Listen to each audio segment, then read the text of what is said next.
has changed in the past 3 weeks, as you may have noticed. We've watched slack-jawed as professional lawmakers attacked the rule of law. We've heard self-described anti-racism activists embrace full-throated racism on television. We've seen people who call themselves advocates for women destroy the life of an actual woman for political gain. The country is all but inverted during the debate over Brett Kavanaugh's nomination. It is bewildering. In case you're having trouble keeping track of it all, a reminder that it was only a week ago that Democrats argued that a second Senate hearing into Brett Kavanaugh's high school record, the one we saw, was not enough to find the truth. We needed a supplementary FBI investigation, and we needed it immediately. There needs to be an FBI investigation. The FBI is an agency of sworn, trained law enforcement officers. They have the ability to do an investigation. Have the independent professionals of the FBI actually investigate. She has a right to have those facts be developed by a nonpartisan source like the FBI, who are expert. An FBI investigation is the only way to answer some of these questions. Well, it always struck us as a mindless demand, despite all the hysterical demands for it. Everyone involved had already given sworn statements under the penalty of perjury about what they knew about this story. The two people at the very center of it had already testified before the Congress on television. Brett Kavanaugh's life had been the subject of 6 previous FBI probes. Not only was he cleared in all 6 of them, he was given access to America's nuclear codes. So we knew all we were going to know about an event that supposedly took place 37 years ago. And that's why the FBI said it had zero interest in getting involved again.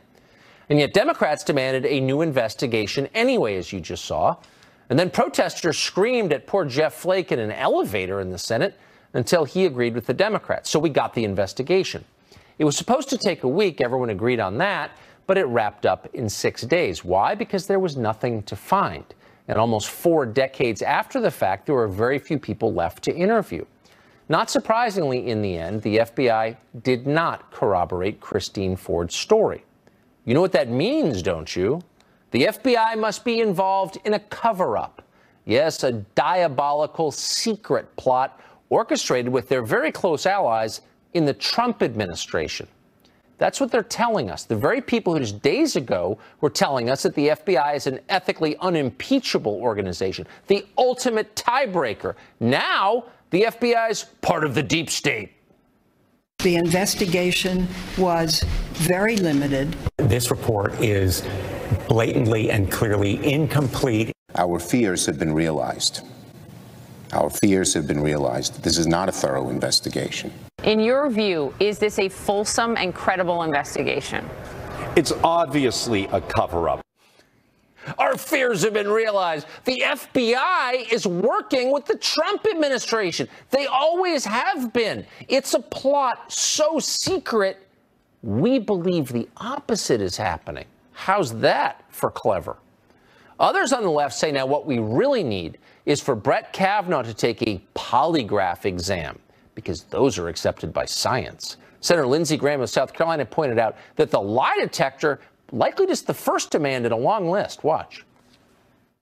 You humiliated this guy enough, and they sent you to the bottom for some of you. So why don't we dunk him in water and see if he floats? Maybe you'll believe he lied about how much he drank in high school, that he threw ice in a party, in a bar, or he doesn't have the temperament, that he didn't handle being destroyed well.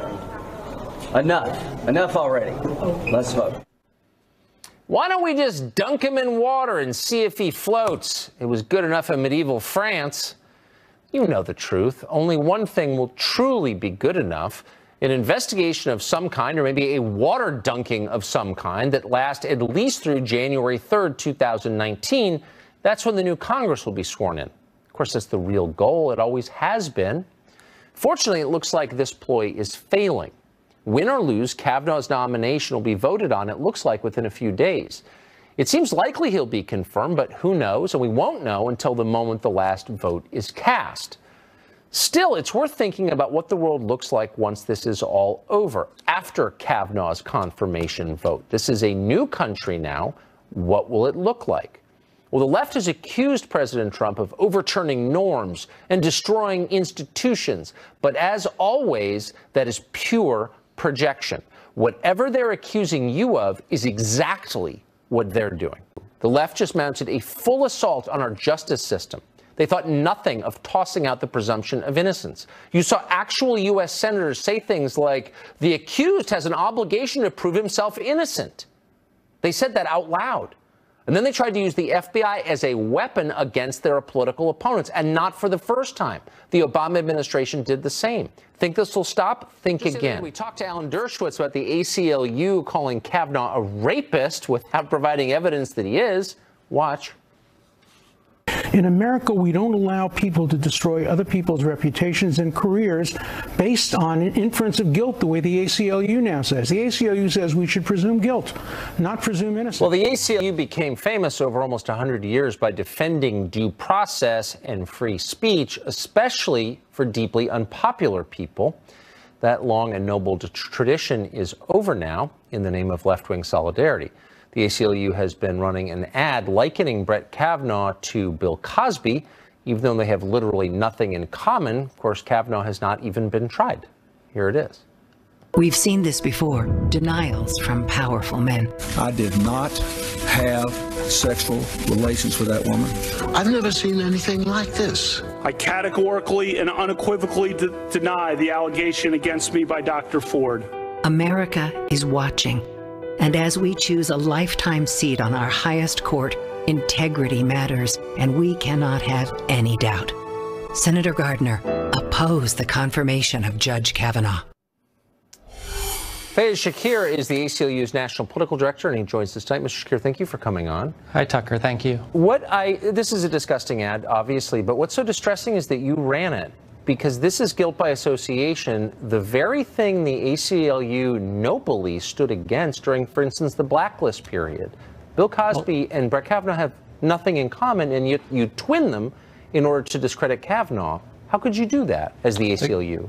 So appreciate your comments, Tucker. The common thread here, of course, is powerful men whose careers were on the line issuing denials about sexual wrongdoing. And in this instance, we believe that the denial issued by Brett Kavanaugh goes right to integrity, a position that he's applying for on the Supreme Court in which he sits in judgment of the rest of the nation. Integrity is of the critical importance, the utmost importance. Okay, and we have doubt about his integrity. I agree, and I would never argue against the importance of integrity. Okay. But Bill Cosby has been convicted of crimes in court. He went through the legal process, the one that the ACLU, before it was taken over by partisans like you, once defended. Brett Kavanaugh has not been. So putting them together is by definition guilt by association and unfair. Do you think that the person in your position 20 years ago would have seen that? Tucker, this isn't a civil or criminal trial. I think you understand that. We're talking about a job promotion assessment. No, that's the point I'm making. The standard of proof here is not a beyond a reasonable doubt assessment. So then why did you put him next to Bill Cosby, who has been tried and convicted? He is not entitled to the presumption of innocence. If you assume that, you're saying he's entitled to the job on the Supreme Court. I'm sorry, but I'm not actually. No, but hold on. I'm not arguing that. I'm asking you why you put him next to a man who was tried in court and convicted of felonies and sentenced to prison. Because that individual, when he, as you just noted, hasn't done any of those things. That individual also denied the accusations. I think you would appreciate, Tucker, that we're criticizing people on the left and the right. I don't care about the left and the right. I care about the principles that make the country worth living in, which you once defended and now you urinate on. Why not put him next to Charles Manson? Sexual assault is to be taken very seriously here, Tucker, and I think that we're often crowding out the voices of women and believing the men and not believing women. In this case, this woman came forward under extreme difficult circumstances, and we should be believed. Hold on, you're the ACLU. Hold on, you're the ACLU. You don't believe in collective judgment or collective punishment. You believe in the rights of. Let me just remind you what you believe, because I think I know more about your organization than you. I just wrote a chapter of a book on the ACLU. Okay. It's an individualized determination about this woman who came forward and offered credible. Exactly. Thank you. Now you're back in reasonable mode. So why would you say it's about women being heard when, of course, it's not? It's about one woman making one allegation against one man. It's not about all women. In those instances, there have been other men who've denied accusations before them that we've said. And all we're saying is that in this instance, like in previous instances, women deserve an opportunity to be heard. Hold on. So what you're endorsing collective judgment and collective punishment. Yes, you are. Other women have nothing to do with it. Sir, the judgment made against Kavanaugh is on the merits of the issues against Kavanaugh. He has not been honest and forthright. Chucker, I believe this, that had he come forward and said, listen, all of us were young at some point in life. We did something. Okay, now you're just getting into fantasies. Let me ask you. Let me ask you something that I've wanted to ask you for a long time. The ACLU is the reason that the First Amendment was defined in the Clarence Brandenburg versus Ohio case of 1967. He was a Klansman, and you guys defended his right to speak, and that's why I have the right to say what I think is true. The ACLU has now decided they're not going to defend anybody they disagree with. No, sir. I think we are defending right now. Do you want me to read the quote to you? We're defining if you remember the Charlottesville case. Do you want me to read the quote? Name another group out there, I'll tell you. We can refuse cases defending with people on different ideological spectrums than the ACLU. This is your new standard. Tell me another group more than the ACLU. You're trying to shout me down because you know. I'm trying to defend my principles here. No. Let me read the memo from your group. We're not going to assist in cases that may advance the goals of white supremacists or others whose views are contrary to our values. If you're not defending people who are unpopular, who you disagree with, why do you still exist? We absolutely defend the people. We are doing it right now. If you look at you should be ashamed. If you look at a case in New York where we're defending the NRA, we look at a case we're defending Milo. I mean, how about someone who's really unpopular? You made this country better. Now you're making it worse because you abandoned your principles, and you should be ashamed of yourself. And I mean that with total sincerity. Tucker, Thank you. That's no, totally it's not. Unfair, it's totally true. I just peed on myself. Oh, it's okay. Don't worry about it.